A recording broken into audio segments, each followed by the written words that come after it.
Whether you think MMORPGs are dead or thriving, there is no dispute there is a lot of them. Some have closed, with small privately hosted servers carrying them into present day, while others are striving to create some sort of new experience to hold on to whatever remains of their player base. The question is, what is wrong with the MMORPG formula that has led them to being seen as dead or dying? And how will the MMOs of tomorrow combat the burnout of the genre? Hell if I know. But I do want to analyze the MMOs currently in rotation, or at least in rotation for me. I've created a somewhat reasonable list of current day MMORPGs, or at least major MMOs that have had effects on the landscape as a whole. Now, we all know multiplayer is in the name of the genre, so I've forcibly recruited my friend Sean, or Sokka, to help provide a fresh perspective, as he's rarely, if ever, played a single MMO. Without further ado, this is Endgame content.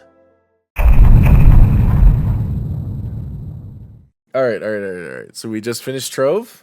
Great game. Time to Yeah, time. perfect 5 out of 7. Yeah, perfect, great, perfect, good. All right, let's. All right, next one. It's gonna be a lot of fun. This Big one's money, gonna be big money, great. This one's gonna be great. big money, This is big money. okay. We go from like probably Sean's most hated to one of his most interesting ones. Oh, I'm Um, going to be insufferable about that. I hope you're aware. I'm going to be I mean, insufferable about this. I'm more than ready for this. I don't I don't have any You are going to hear predilections. so much about Smash Gal and Esfinir. You're gonna Oh, hate that's my really cool. guts. I did that in my book. All right, We'll here we drive go. down to your fucking house and shoot you. Here we go, boys. Let's fucking get it.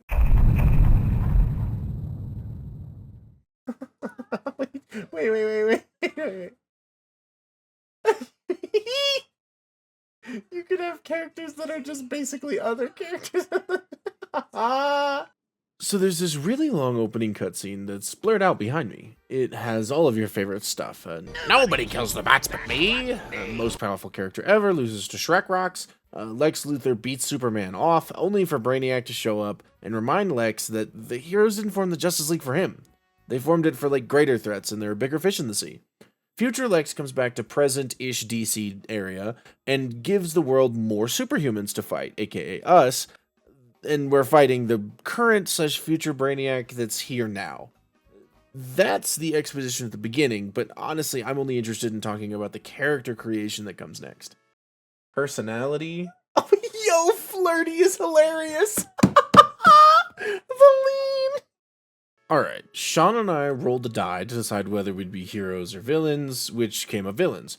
We then found out that the character customization was littered with some classic 2004 jank gold. I could be a wolf. It looks so bad. It looks so bad. Sean, it looks terrible. It looks like they Right, and it does. it looks like they just copped a fucking like 3D model off of like Tumblr and just imported it in the game. Oh my god. Demonic? I like that I don't have to pay money for these because these would be a fucking scam. We immediately meet the wall of microtransactions, preventing access to various powers. To be completely honest, I don't even really think that paying for powers is a crazy concept, but the powers really didn't intrigue me. The only interest I had briefly was how complex it said the powers were, because I was interested to see what the most complex power set would have to juggle to continue to maintain effectiveness, and if it was even worth the trouble at all. While the max complexity was very high, the highest you could access while maintaining free-to-play status was simply high, which we'll have to do. Go back. How much is 600 coins? $10? That's Ah. really expensive. For one power, it's $10? Oh my god, there's so many hairstyles. I hope they don't hit each other too. Oh, oh, yes, I found it. Oh, I like the name they suggested. Jungkook, June Cook's Tenrej. Mmm, that's tempting to be June Cook's Tenrej. Uh, yeah, this is fine.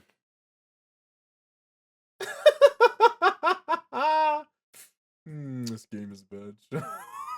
All right, I just wanted to find like Video. Ah, video. Wait, there's a voice chat in this game? Peak. Already. Best game. Best game.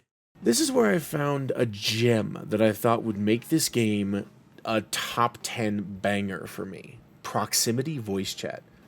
Now, most MMOs don't have their own built-in voice chat, and if they do, it is usually some poor quality garbage that they just threw together at the last minute. This was the first major disappointment for me as well, because you guessed it, this feature is pay-gated behind a subscription service. $15 a month. And we just started the game. Look, they were thinking very future, very, very smart. You know, we pay to chat in all of our games because it's not like there's going to be a convenient PC add-on or program like, I don't know, something that would cause discord in the ability to speak in the future. All right. I can punch multiple goons at once. That's good. That means that when we have to complete a quest to kill multiple goons, I can hit many goons at once. God, I'm so bored. You're having fun, Sean. Shut up. Yo, I'm blasting them with my little okay, so here, first positive of this game, I actually think that like the particle effects of using moves is very good. Yeah. Like when I'm shooting my hand lasers, there's like a lot of like particles to it. When I'm using my move, there's like a cool beam that I shoot out. It looks cool to use these moves. Yo, my guy's just fucking grooving. My guy feels like he has AirPods on. You might have noticed this black resolution error around the screen that I've been struggling to fix. This was not an editing error and is in fact a flaw in the game's resolution settings and the way it interacts with OBS's recording software. Not optimal. Will it be fixed? Will I continue to have recording issues with these archaic games and their terrible graphics options? Who knows? So if you hit F4, there's a menu that shows up that can't be accessed through any other method and can't be found through any other way. One, I can change the loot stuff. Listen, if we thought Trove had a bad UI, oh boy, this game is the king of actually hidden menus. I'm talking vital menus hidden under random buttons on your keyboard. Maybe on console this is bearable, but on PC, there's no guide, no note, and nothing telling you where this menu is, and it's how you add friends and group together. I had to dig through the dregs of the internet, aka a 5-year-old Reddit post about it, that on top of the multiple tabs buried in other tabs in the regular menus, and then even more so, the absolutely insane number of currencies you need to juggle, and even more so on top of that, the quest tracking system that somehow is the most dated part of this whole fucking shenanigan problem, it makes for a... I had to research just how to open the menu that lets me play with my friends. Experience, which loses at some points. Okay, my heals for virtually nothing. By this point, you get the drill. Join dungeon, kill random goons. Kill them! They're citizens, Sean! Your favorite enemy! Solve arbitrary puzzle, sometimes fight a boss you recognize, repeat. There are also some overworld quests in between these dungeons, but most of them are just generic enemies copy and pasted all over major cities that make sense for whoever they are. On the plus side, the overworlds didn't feel empty because of it. We were constantly running through problems that had nothing to do with our own, which, while it did slow us down a bit, as getting into combat sort of slows your movement speed, it gives the overworld a sort of lived-in feel that you're looking for in MMO real estate. Speaking of real estate, there's a whole layer system that I barely explored because it looked very in-depth. Good addition for some, but for my purposes, mostly pointless. Also, there's this. Defeating a boss in an on-duty mission causes their rewards to lock for a short period of time. Use replay badges available for purchase in the marketplace to reset the lock and gain rewards faster. I'll have to look at my missions in a moment. I'm going? busy doing another race because the races are probably like one of the more interesting elements of the game. This is admittedly a petty side note from Sean that he largely never brought up again, but let's take a look at the racing, right? Let's really break down Sean's opinion.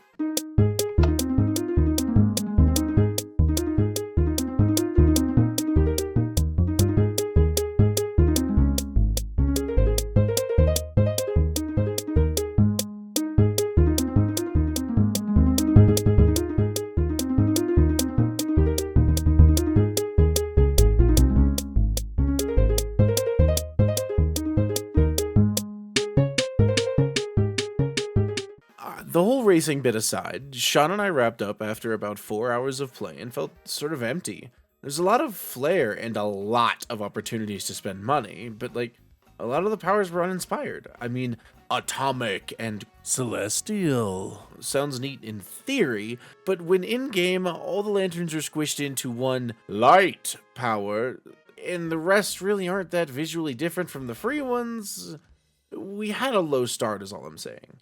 Sean had written this off as sort of a good in theory, bad when squished in an MMO sort of idea. But I was optimistic. There were so many tabs of menus that were empty. Surely one of those menu tabs has to be something cool and interesting, right? Probably? I don't know. In the interim between my play sessions with Sean, I made a hero and managed to get it to max level.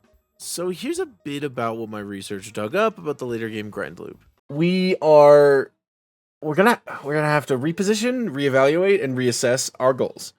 First of all, there is an ungodly amount of dungeons in this game. There is almost zero chance we are going to get to every single one of them. There are so many. Like, I'm talking more than 80 dungeons. So, probably not that. But after we hit max level, there's going to be a swap in sort of what we're doing, where we start to do duties.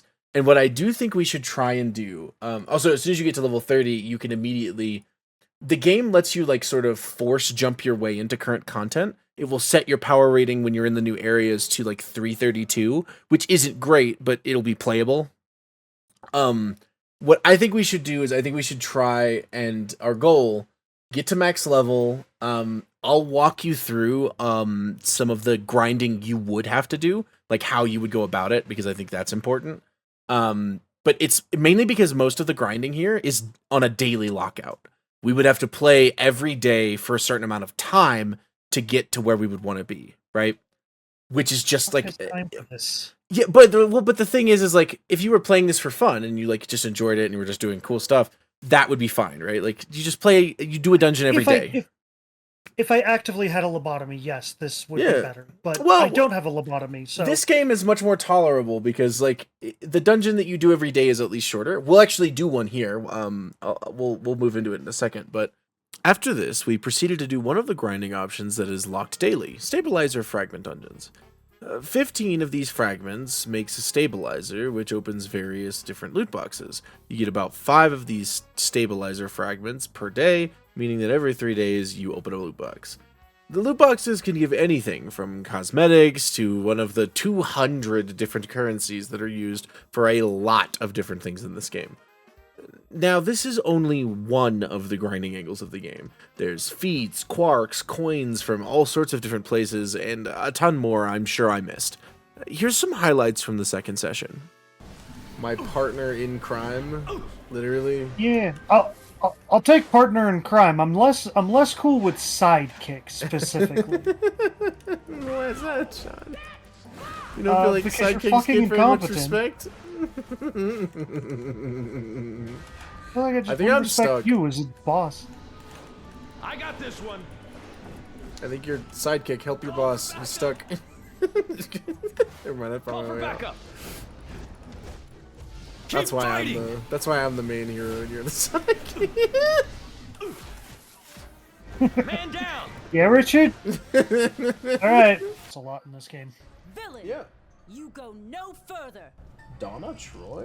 Who's that? It is Wonder Girl.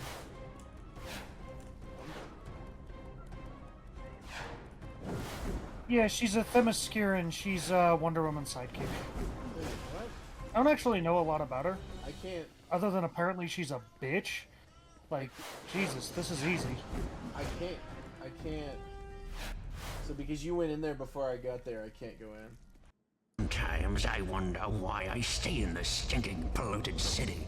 The Falcones, Bane, Two-Face, Mad Hatter, that Hush freak, Killer Croc, Catwoman, not to mention the Joker. There's too much competition. But I'm a businessman, and I smell opportunity. So when this little gang war blows the lid off Gotham, Penguin's gonna have a nice little umbrella for when it if we do the starts watch party raining next week, blood. They've been fighting Bane villains, dealing with Bane the whole time. What do you give me a guess as to what you think the end cutscene was for the dungeon where you beat Bane? At a guess, Just a guess. Just take this. I would guess like it would be something to do with how Batman wants to crack down on the release of Venom because it harms everybody involved.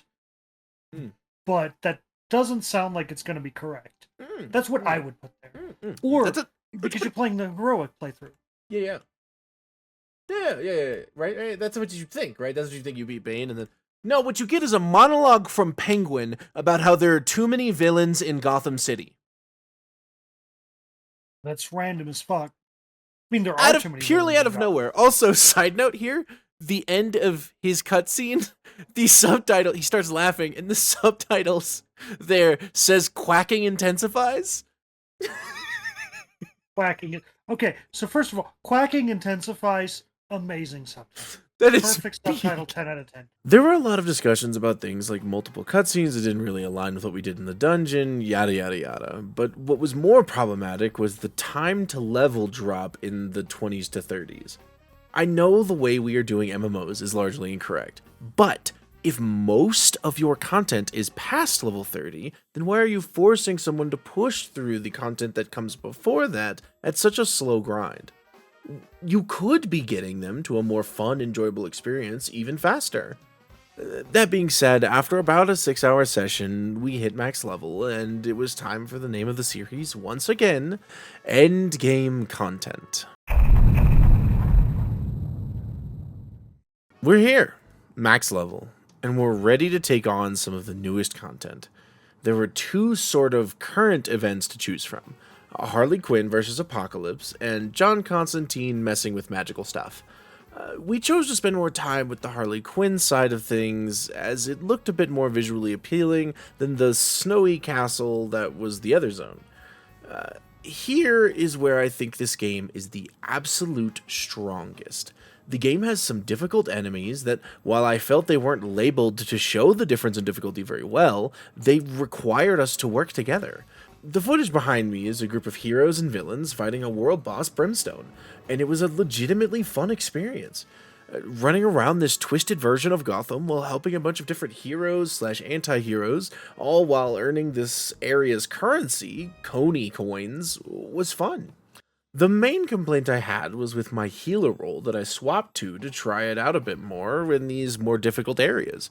You see, due to the targeting system of this game sort of being non-existent, I couldn't heal a specific person, nor could I heal anyone that wasn't in specifically my group. I know this is a minor gripe, but like, as a healer, I want to keep everyone up. Everyone who's helping me. My whole thing is to keep them topped up.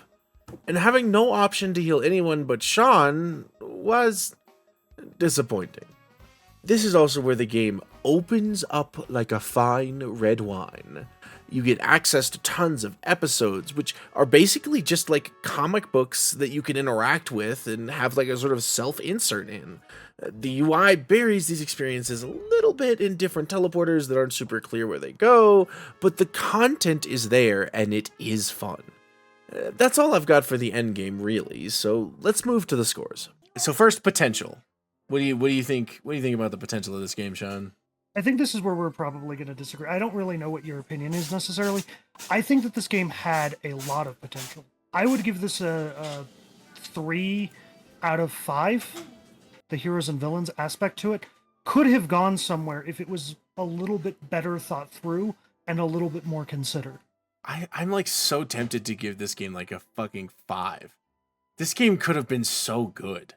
Like I can see with my eyes how easy this. I don't know. I know it's got to be a 4 out of 5. I give Trove a 4 out of 5, and I think Trove arguably is like easier to fix than this game.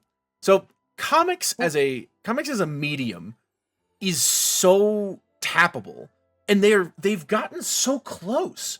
Like, there are all these episodes and these clearly like these well thought out storylines, but they're buried under the worst UI I've ever seen in my life, right? Like, if you just open this game up, make it more visually understandable about how you get to different aspects of the game, the fact that when you talk to a merchant, and there is a currency that they require, you are not capable of like hovering over that and knowing what currency it is mind-boggling to me. Yeah. Like, there are a bunch of like little tweaks you could make to infinitely. and just like, there's so much content here, just make it accessible. Let me play your game. Let me do it. I want to play. It's what I want to do. Let's move on to gameplay loop. I think that I'm still having the issue that I'm not the right audience for MMOs. I give this gameplay loop a 2 out of 10. It 2 out of 5. gets really repetitive really fast for me. I think that some of the concepts are interesting, but I don't know that they're particularly well done. And in the limited experience that I had with WoW and FF14, I thought that the quests were better designed and more interesting, like from a gameplay standpoint. I'd give this gameplay loop a 3. We gave Trova 1 because it was 2 buttons. In this game, I have 6 buttons. So mathematically, it deserves at least double the score. That being said, Thinking about it, go ahead. can I change my 2 or 3? Because I wasn't thinking about the builds, I was thinking about the quests. I do think that like your customizability and the like mishmash of different parts that you can put together do elevate this game significantly. Yeah, we can, like, gameplay loop is, gameplay loop is partially, like, the do 3 quests, and then do a dungeon, and then move on. But I think the bigger part of it is, like, what are you doing every time you fight something, right? Like, what is the button loop there, and is it interesting, is it fun to do? I think that... I did have to think about it. Yeah, I think that, largely, I think that there's more build diversity here, at least a little bit. I think that things are interesting. I don't like that the healer doesn't have a targeting system and it just sort of heals the lowest health party member or, everyone or 3 people closest to you. It feels sort of ambiguous, but that was just for healing. When I tanked, I really liked the idea that, like, I was a shield tank as Frost. I would block a lot of damage. I wasn't really there as anything else. I wasn't doing any other sort of thing. I was mostly just eating damage that was reduced because of my passives and stuff. Yeah, and then I think there was at least some variability to what you could choose to do. It didn't feel like there was 6 buttons that were just obnoxiously stronger than all the other buttons, so therefore there was no other reason to push the other ones. I felt like it was sort of interchangeable, and at least there was some sort of choice. There's probably a meta that I don't know anything about, but, Yeah. that's every game. I think that as a controller, it's a lot of fun because CC is, well, not CC, it wasn't crowd control necessarily, single target control, but I thought being able to like just float people up and beat the hell out of them is a lot of fun. It's a good experience. It feels good. Yeah, my Frost guy had a lot of CC to him too. He had a lot of like, his main thing was grouping characters, and I actually think that that's really cool. I think that a lot of MMOs have a struggle where they sort of make every single enemy you fight a one-on-one. World of Warcraft, especially Final Fantasy 14, somewhat to some degree, where like everything you fight is like it's you versus this other thing, and you're pushing one button over and over again, and it's sort of how it works. I think that this game sort of really supported grouping enemies, CCing them to a great degree, and doing a lot of AoE damage in that respect. Let's move on to visuals, Sean. This is a controversial category. So what do you think about the visuals of this game? I'm gonna give it. I'm stuck between a 3 and a 4 because I genuinely like the style aspect of it. I think that you can really customize your character. I think you can get your hero or villain to look like approximately what you want them to look like. There is a menu where you can just buy more styles. You can waste all of your in-game currency. I did not spend a dime, and I have a ton of styles. I was constantly editing through it. I also think that like the visuals of the world. I'm gonna give this a 4 out of 10. 4 out of 5. 4 out of 5. I think that like the world looks pretty good for the era that we're in. It looks filled out. Things just feel not real, but like that simulacra of real that comic books are going for. And I like that you can really customize the look of your character. Yeah, I'm gonna give this for graphics, for visuals. For me, I'm going like a big 2 on this. There are a lot of really cool styles in this game. I feel like as I'm going through right now, I have multiple styles that are quote unquote unlocked that require me to put a badge into them, replay badges, to unlock them. I think that is fucking egregious. I think that is terrible. I think that is the worst thing I've ever seen in my life. I don't know why there are things that I have to spend real money on that are cosmetics that, technically speaking, I've already unlocked, and I just now have to re-unlock them, sort of? I don't know. I think that the moves look sick. Like, when I shoot my fucking beams, I think that's actually pretty cool, and then I summon this cool little fucking thing, and I got an eyeball, and this shit's sick, yo. I just think that's pretty cool. Not only that, but the character creation of this fucking game is a nightmare. Oh, God, yes. It is so ugly, and Sean is sort of, I think, forgetting how bad that was. I did. I absolutely did. You're completely correct. The character creator was a nightmare. It's so because nothing bad. was explained. Everything was in 1,000 nested menus. And Oh God. Okay. The UI alone. I'm changing my opinion again. 3 out of 5 because the UI is fucking awful. Yeah. The UI is dreadful, and it easily drops everything for me. Yeah, and also and for visuals, a lot of these outfits do not mix and match. I mean, you can see right here, this doesn't work. Half of it's military, and then there's a demonic set. So basically, your choices are sort of look disjointed, at least a little bit. I'm sure there are some sets that roughly link into each other, at least to some degree, but you're either forced to fill out a full set or just sort of look a little weird. And I don't know, man. I have cool high heels, so it gets a 2 out of 5. All right, Sean, let's move on to world building. This might be a little complicated for me because I think that the fact that this is borrowing from pre-existing media that has been well established means they have a shortcut. So I'm not going to give them as much as I think I was going to when I first started playing the game. Intrinsically, this is all based on the DC universe. The DC universe has a lot to it already. I mentioned, I think during the first session, that I found a billboard for an extant fast food restaurant that I hadn't heard of. And I'm like, oh, that's kind of cool. And then I thought about it. I'm like, first of all, this isn't the one that I'm used to, because Big Belly Burger's the one that I'm used to, not this Boppo Burgers or whatever. Also, if it exists, it was created by a comic books writer and just imported here. So I'm going to give this very soft 3. It does well with what it's meshing together. I get to see what they're doing. I think that for them... Actually, no, I'm going to give it a 2 because I hate the way that villains and heroes interact with each other in the world, and I think that part of the world building falls very flat. I think that the way that they do a lot of the cutscenes is very random and we didn't even touch the cutscenes and visuals. We didn't, because I think that they look visually good. they're fine. Yeah. I think that the way that they're meshed into the world is kind of dog. It's just bad. You will get a cutscene that might tie directly into the dungeon that you just finished, and it'll make a lot of sense.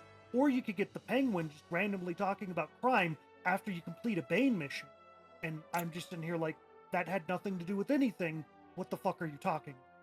I'm going to give this a 2 out of 10 because I think that it could have done, again, in potential, it could have been better, but it isn't, and it kind of sucks. I'll say this. I'm giving this a 3 out of 5, and it's for one crucial reason, and I think it's just a thing that I experienced that you didn't. I played a little bit more on my hero character. I spent a lot more time sort of trying to explore the other episode content, and I think the other episode content works much better than the base content, which is a majority of the game that Sean has played. Most of what we played thus far has been the leveling up throughout the various tier 1 dungeons, basically. and playing through those. And those, the cutscenes are very disjointed.